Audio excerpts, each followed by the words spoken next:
Book 196 Nobel Prize in Economics 2002. Have you ever wondered why people make choices that defy all logic, at least on paper? Why we so often follow our hearts when the data demands otherwise?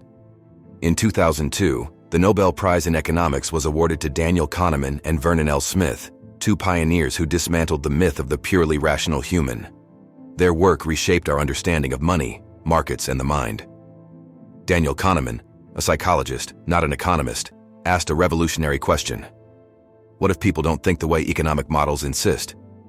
Through decades of experiments, Kahneman and his late collaborator, Amos Tversky, uncovered a truth. Our choices are not ruled by logic alone.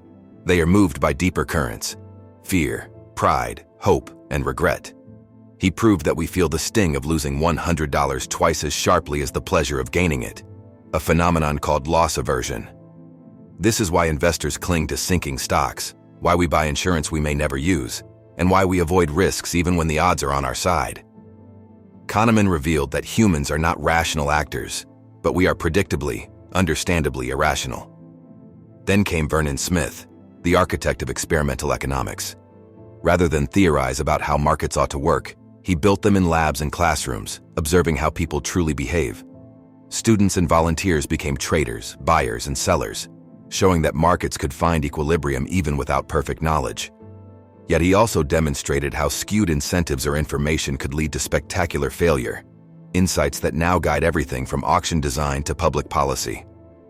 Together, Kahneman and Smith connected two realms: the inner world of psychology and the outer mechanics of the market. Their collaboration ignited behavioral economics, a field that now touches everything. How Netflix knows what you'll watch next, how your retirement plan nudges you to save, and how governments design choices that help people live healthier, wealthier lives. They reminded us that the economy is not some cold, flawless engine.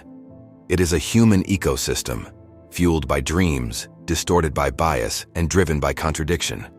So the question they leave us with remains: if our choices are shaped as much by feeling as by fact, how can we design a world that helps us be not perfectly rational, but wisely, wonderfully human?